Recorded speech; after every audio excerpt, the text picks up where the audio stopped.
Today, I want to briefly examine the first three Gospels and talk about what they are, how they came into being, and why they were written. The Gospels, as we know them today, were not written as the events took place, nor did they necessarily provide word for word accuracy, but instead are written accounts of orally transmitted stories. These narratives were shared with first century listeners by those who were eyewitnesses or their close associates. The audience of that time was accustomed to this because stories were often recited to overcome the common person's inability to read and the difficulty of reproducing written text. Jews were expert storytellers and often recited texts consistently as part of their education and customs. Around 50 to 60 AD, further rebellion among the Jewish people sparked the Roman government to consider tighter controls over Judea. With the original 11 disciples and the remaining eyewitnesses of Jesus' day getting older and are becoming martyrs, the Holy Spirit prompted these chosen men to begin writing down these oral testimonies. The first century authors were not trying to pen biographies of Jesus' life written in chronological order, but rather a general summary or synoptic view of his ministry.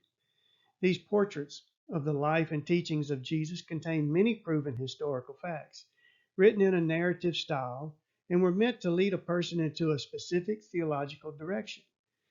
This time frame in the first century is considered accurate because of a monumental event that took place in 70 AD that would most certainly have been mentioned as the fulfillment of one of Christ's prophecies, that is, the fall of Jerusalem and the destruction of the temple. It's important to mention that other gospel writings have been discovered but not accepted into the canon, either evidence of late composition, misleading or unconfirmed authorship, along with contrary teachings, and a failure of the confirmation of the Holy Spirit, kept them from being considered and embraced by the early church leaders. Thus, we have confidence that the Gospels that we read today are authentic, written reproductions of actual eyewitness events. The sheer volumes of discovered writings that compile the Gospels dwarf the documents written about other ancient personalities. The fact that these biblical manuscripts were written or reproduced within mere decades of the actual events lends credibility to them as well. John Mark, a close friend and interpreter for the Apostle Peter, penned the Gospel according to Mark. It is thought to be the earliest of the written Gospels. It stands to reason that this new written version would certainly have been read and scrutinized by the living apostles before being accepted. Being the shortest of the Gospels, it describes Jesus as the Anointed One, the suffering Son of God who offers himself as a sacrifice for sin. Matthew, the Jewish tax collector called by Jesus while sitting in his tax booth, wrote the Gospel according to Matthew. Matthew's target audience was the Jews. Beginning with the lineage of Jesus, Matthew sets out to prove that Jesus is the long-awaited Jewish Messiah.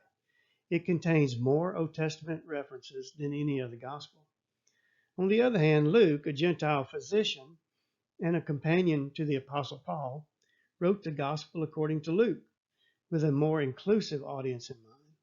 From the beginning, it is clear that his intention is to write an orderly account of Jesus' life. This is the longest of the Gospels, with detailed accounts of the birth and several events not recorded in Matthew and Mark. Not being a disciple of Jesus, he draws upon the accounts of others that were eyewitnesses or ministers of the word.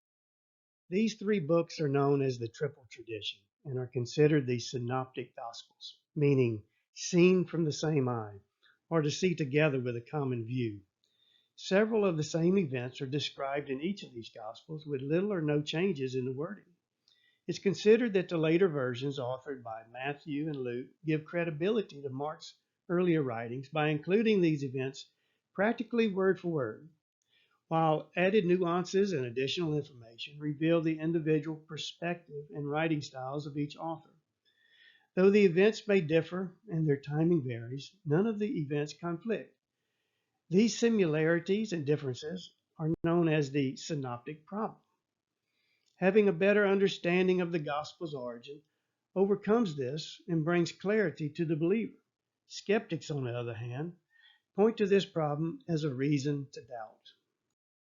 I think Professor Gregory Jinks, adjunct lecturer at Charles Sturt University, put the importance of these Gospels in perspective when he asked the question, what would our Bible be like if there were no synoptic Gospels?